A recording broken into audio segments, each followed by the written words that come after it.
Yeah, I got the 10-inch. Didn't really want the 12-inch. I know it's just a little bit more for the 12. I wanted the 10-inch because, mainly because my table saw uses 10-inch blades, so I kind of just wanted to be able to share between the two.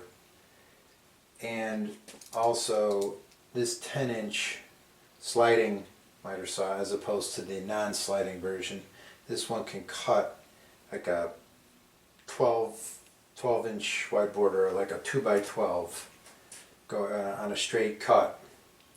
And I don't really see a need to be able to do anything larger than that, or at least not for my needs. I won't be cutting anything like that anytime soon, so I need this right now mostly to just do some trim work. So, and it's probably lighter and easier to move around too, I'm sure it is. Now I'll open the box so we can at least see what's in it now. Okay, so here's what we see when we open the box. Looks pretty well intact. One thing that wasn't really good was somehow these things were pretty loose in the box, just kind of flying around. I thought I heard something when I first picked up the box at Harbor Freight, but actually a couple of them I could feel it moving around. So I don't know if they just don't secure these, whatever these are, the handhold, the supports for the sides, whatever they are. They don't appear to secure these in, so they don't go flying around. Or maybe they do. The styrofoam was a little broken up, so I don't know. Maybe just a flaw in the packaging and it breaks easy, something like that. So I got the manual here. Looks like some hardware here, some springs. Oh, is there spare brushes maybe for the motor? Like that. It's a dust bag. Dust bag.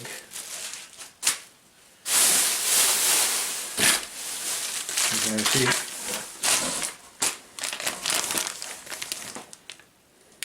$95 after tax. $87.99 with the coupon. I've seen it for as low as $84, but I couldn't wait. I finally broke down and I figured an extra few bucks. I wasn't going to wait any longer. Yeah, it looks like it's pretty well intact here. Just keeps it from slamming down maybe. Piece of styrofoam down here. Don't even know how to release this. Yeah. There we go. That feels good. Spring action. Feels good. Wait. Yeah, it comes right out. Okay, well, looks like it's pretty much ready for lifting up on the table. So I'll put it up on the table and come back.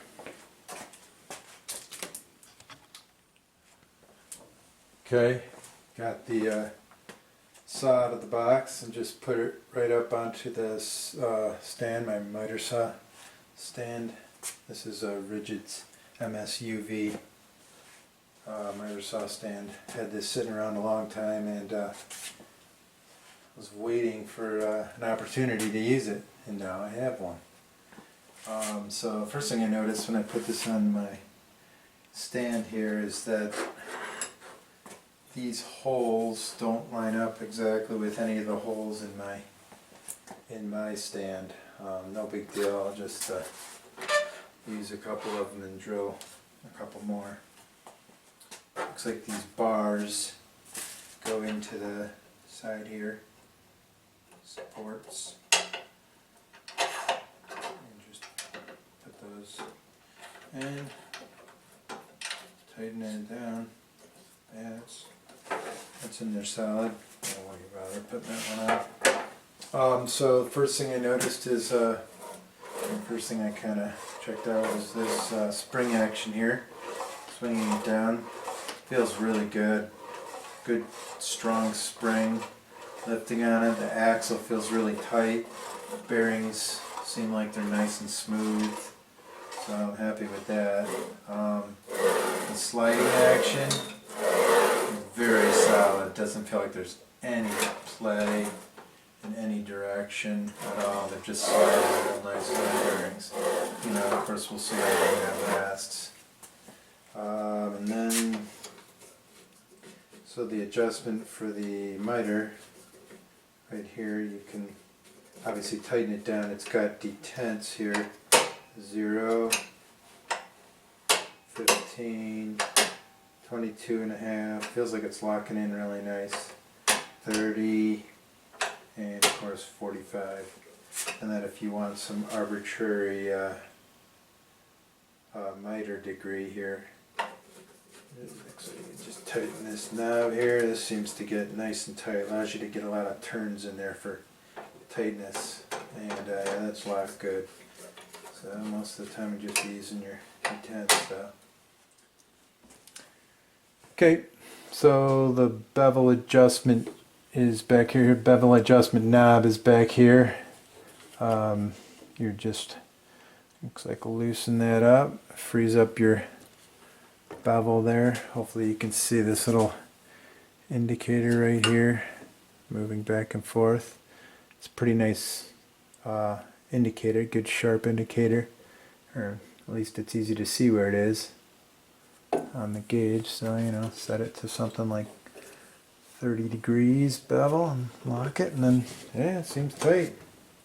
So that's how the bevel works. Seems like a pretty solid mechanism there. Also there's this dust bag that it came with. Looks like just got a clip here. Pinch it down, open up the clip, and it seats on there good. Actually, I like the clip. It's pretty nice. I mean, it seems to hold on there good, although honestly, I don't think I'm going to be using that at all. I don't think most people would want to. I'm just going to come up with some way of hooking my shop vac up to this thing and just deal with the dust that way. For now, anyway. Yeah, so there is this workpiece clamp down here. Seems like it's pretty nice. This looks like steel, thin gauge steel, but looks pretty strong, like it would hold together good. There's this whole clamp piece is looks like it's basically a steel support here. Yeah, it's pretty solid. Looks pretty well made. Got a little indent in there where this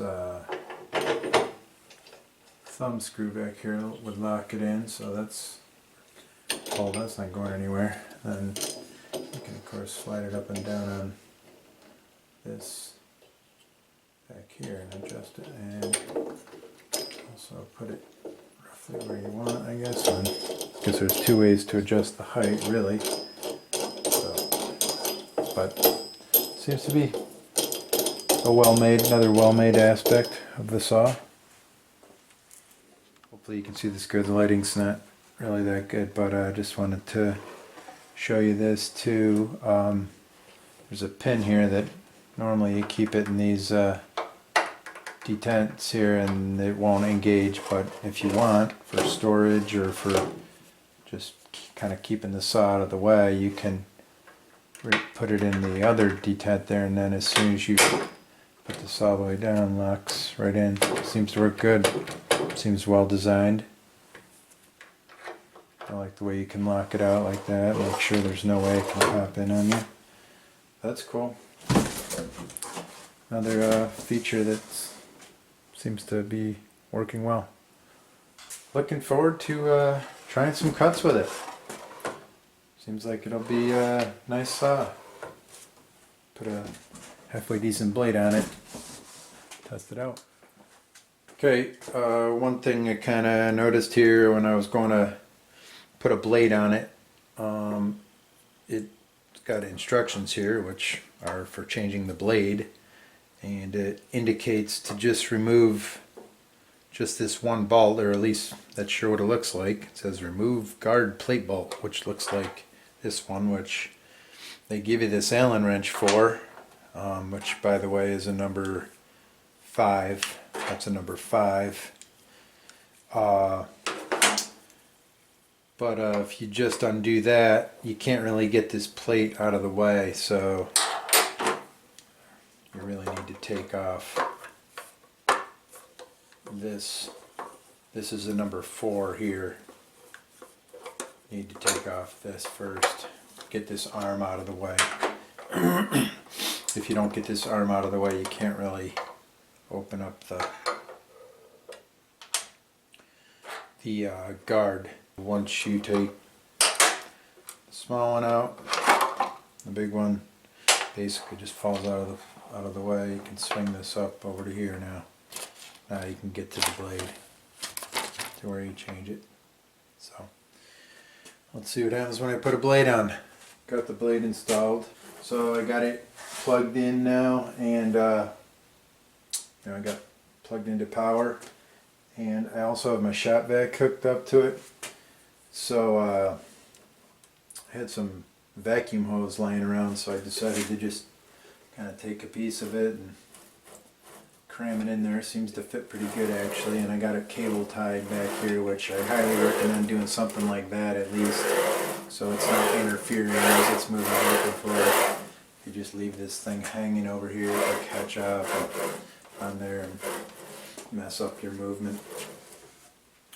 So here, I'll give it a spin here.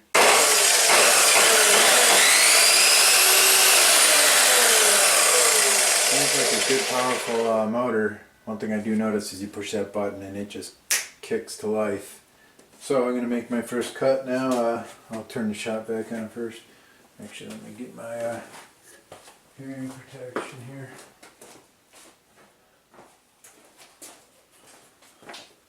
It's nice to have hearing protection. Okay, and the shop vac.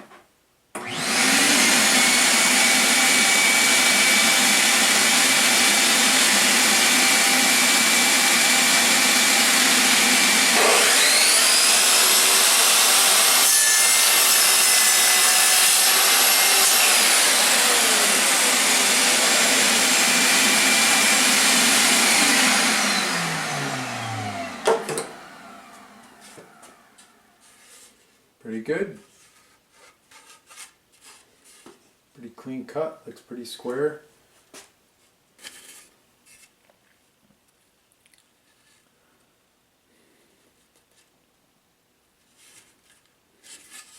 Nice cut. Yeah, so first impression of it is that it's a pretty nice saw. For the money, definitely. It's going to do the trick for me. Just initially got to do some trim work, stuff like that, but yeah. So there you have it. Like and subscribe to my channel. Make sure you hit that like icon and subscribe to my channel.